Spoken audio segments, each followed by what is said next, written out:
Are they ready? I think they are. Yeah. Hello once again to our dearest viewers and welcome to Techy Talk. Today, we are going to talk about something important and relevant. We are going to talk about technology. We are going to venture on its influence to human activities. Are you all excited? Yes, we are. All right, so before we proceed to our conversation, let's allow us to introduce ourselves. I am yours truly, your host for today. I am a junior Zoom or simply just Nudge. And today, I am here with my wonderful and amazing guests. Everyone, say hello.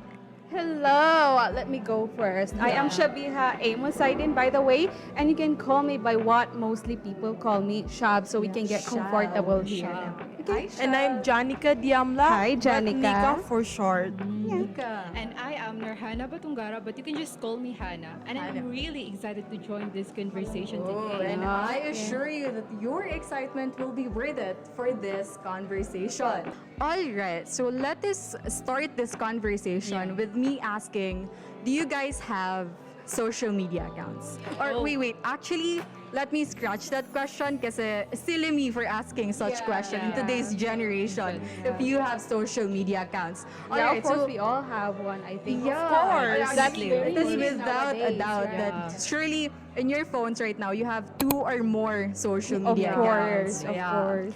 All right, so let me rephrase my question by saying or by asking, what are the social media accounts that you guys frequently use and why do you use those apps? Nice Okay, question. so let me go Yeah. first. Yeah, Okay, sure. is that okay? Okay. Yeah, go. So for me, the most usedly app is the TikTok. I think, according to my screen time, Oh, I take see. a lot of time watching TikTok videos. Probably it is because so that social media app is comforting for me. The cyberspace of the social media app is so comforting for me because of the videos that I watched and the influencers that I watched, videos that I am similar with, that I know the commonalities that we have is, I can feel connected to that videos. How about Nika? For me, it's definitely Instagram and TikTok. Same with Sham because I'm all about visuals, I love scrolling through beautiful photos on Instagram and then, getting lost in endless entertainment on TikTok. Plus, it's a great way to stay connected with Yeah, friends and, of yes, course, yes. discover new trends. Well, as for me naman, I use Messenger all the Messenger. time kasi it's super convenient. Parang instead of getting load and texting through SMS, I just use Messenger kasi it's way more practical and everyone prefers it na ha. Yeah. So since it is accessible for everyone and from anywhere, it's just become the go-to way to communicate ngayon. And I think the audience can relate. Yeah. I think Messenger is widely used naman. We have mentioned about the social media apps that you girls frequently use. And these social medias, what they have in common is that it allows for communication, right? Now, the question is, this is where things get interesting, I'm sorry. So today, let me ask you girls, do you think that technology or social media, to be specific, has an influence to our language? Yeah, I think, even the viewers, I think, could agree that social media really has an effect to our language. I mean, with the advancement of the technology and that the craze of social media apps. I agree. Even in language, their technology rather is responsible for some changes. No, Changes like just like in terms of formations or Formation. expansions of words, Yes, as well as discovering new words. There are a lot of new words because of social media. It's interesting. So basically, it is social media as Yeah. new word or phrase generator. I like that. Yes, which proves that technology do have an influence to language. You're right there. Of course. So, formation or expansion and discovering of new words are one of the important topics that should be discussed, Yeah, especially totally. nowadays. Yes. Where sometimes we hear or see words or phrases that we ask ourselves, what does it even Right, mean? Or right. where does it even These come new from? words are And very confusing for answer- me. Yes, and the answer for that is basically social media. So now, shall we try to expound the idea of the social media as a new word or phrase generator for our viewers Of to course. further understand Yeah. what Yeah. we mean by it? Sure, of course, especially that this topic is interesting that it allows us to reflect ourselves as viewers and influencers to what really is the social media for us and how it influences us, especially in our language. Okay. All right. So, Shab, do you want to go first? I know you have a lot of things in mind that you Yeah. want to share. Yeah, I mean that technology is not really the responsible for the new words that we acquire, though it has a role for it because, as I said, these social media influencers are the one who's hyping up new words that is acquired by the viewers, and then for instance, no, yung words na very cutesy, slang words na very cutesy, Demure, very demure, mindful. I just encountered this last month, I think, with the hype of it. Hindi ko rin alam na may cutesy pala na word. What do you think is the Yeah. expression? What does that mean? Very cutesy. Yes.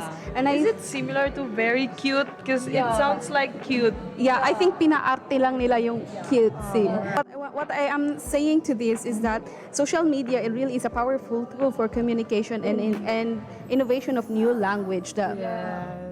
Let's have Nico, who seems to be wanting to share something. Yeah. I see. Okay. I Parang see excited siya. As for me naman, I've observed the rise of internet slang and abbreviation. Yeah, like, you know, in everyday speech, like, present yung mga slang na yun and abbreviation. Oo For nga. example, the word lul and of course using emojis. And then, do you notice how the word Delulu, for example, is like, yeah, it's like, you know, Used- ginagamit siya, for yeah. example, like, oh my God, I'm so Delulu for thinking that I could finish this assignment for one night. And Yeah, and then they haven't found the Sululu yeah, for and it. it's so and it's wild to see how these new words just pop up and then suddenly everyone is, you know, using them. Then what I'm trying to say is that social media is literally shaping how we talk. Yeah, It is totoo, shaping totoo. how we talk. All right, Nana? With that being said, I think, the way we talk right now is sobrang influenced by how we text or post. Then, like, we shorten everything and we use a lot of slang words, just to set the vibe. So it's really wild how fast these terms spread, and then suddenly they became part of our convo. I mean, dati, no one can even said words like concealed or simp, but Yes. nowadays you can hear them everywhere. So suddenly they became part of how we talk casually. Tama. Social Some media. words that Yes. are, you know, used not is used usually are now became part of everyday routine or everyday language na ginagamit na ng What you mga mentioned tao. earlier, the That's demure. what I'm saying. We don't Yeah. really hear that as much today, but then, however, with the rise of the very demure, suddenly it's everywhere. Yeah, it's everywhere. I can hear it everywhere. So basically, social media popularized some words also, no? Yes. All right. So, is there anything you have to add? I'm done. You're so cute. Right? Okay. move on. So let's move on. All right. So basically, based on your answers, girls, as one thing I've noticed is that it shows the creativity of the social media users right now. No? Yeah. We have found some words or phrases that can express our emotions or thoughts. diba? totoo. So it's really creative and amazing. However, there is one thing that we should take note of, viewers. Kasi what I've noticed, although it is entertaining and fun to use, sometimes there could be an issue. Right? Yeah, like what? Like, I've seen one post on TikTok where it said that the Delulu is used in wrong context nowadays. Yeah, actually, if you think about it, Delulu came from delusional, right? Delusional. Yeah, and it's a mental problem. Yeah, it's a problem. It's a mental problem. It's a psychological disorder that is not used usually, but then with the hype of internet connection, social media, it became a word that is likely taken off. Na parang wala na yung essence of psychological disorder. That's why viewers, we should be careful. Yeah, we should be very mindful. Yes, very mindful. Okay. And very responsible. All right. So we have come a long way with our conversation. Yes. No? Yes. All right. So let us not make it any longer. Let us now recap what we have discussed. Yes. So I think over all of our discussion, I think that it is very important that everyone, the viewers and the influencers, are very mindful of their actions in social media, their words in social media, and that this topic really should be talked about every there is a chance, so that we can evaluate and reflect on ourselves. Yeah, I agree. Having a discussions about social media is very important, such as its pros and cons. Pros and cons, Since it especially. raises awareness about social media, particularly the technology. Yes, I agree with how it is going to raise awareness to Yeah. us, no? Especially based on our conversation, we have found that technology really do have an influence to our Yeah, I think, and the viewers, I think, is also agreeing with You us. agree, right? Yeah. Yes, of course. Definitely. Just like what we mentioned, the formation and expansion of new words and phrases in social Media. All right. So, we're not leaving our seats without us sharing our takeaways for Okay, today's conversation, all right? Who's going to start? Let me As start. usual. Let me start. Okay. As We have usual. Shop as Yeah. usual. I'm number one. Okay.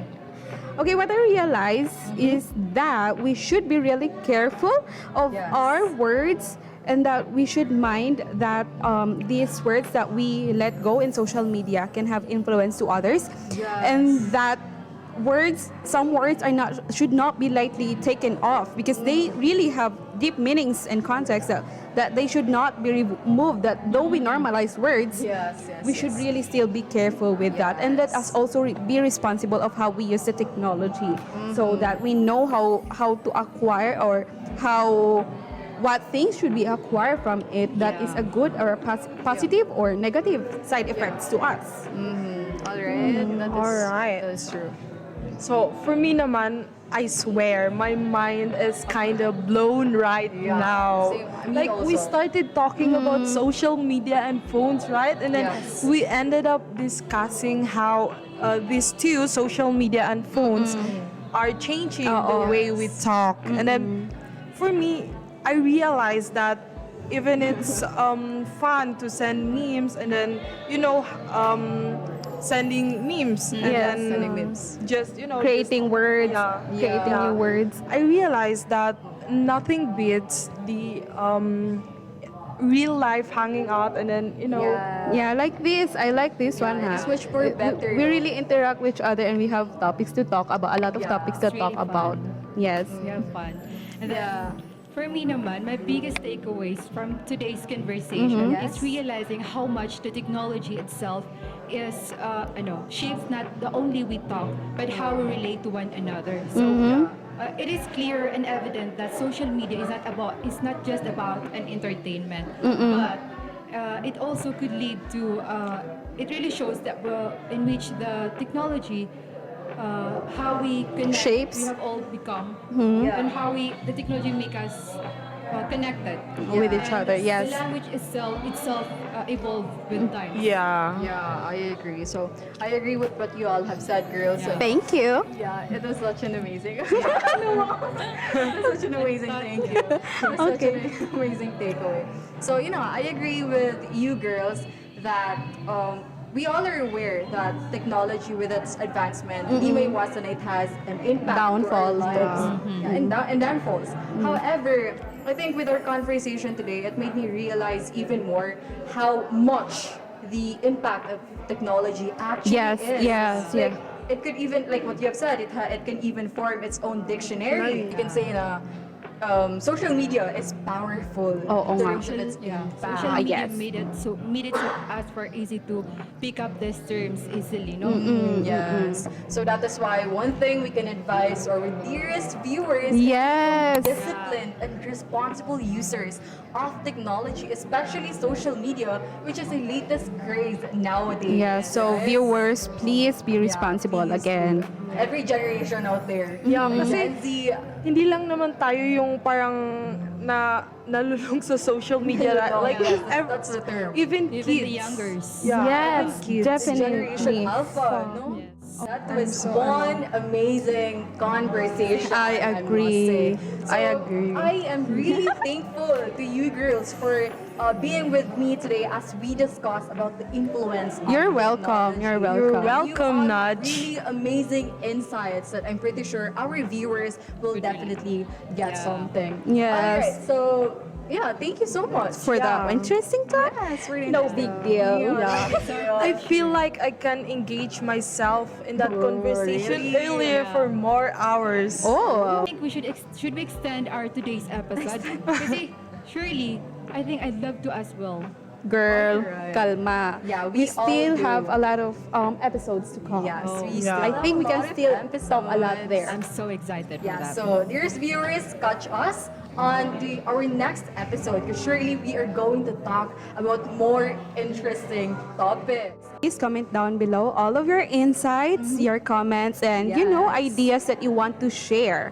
Yeah. And we hope you found joy in watching today's episode. Alright, and also, I would like to add this is an amazing opportunity for our dearest viewers to reflect on themselves as users of technology. So, dear viewers, ask yourself the question, what is social media doing to me? Once again, thank you for being here. And catch us on our next one. Yeah. Next one. Next time. Alright, Goodbye. next one.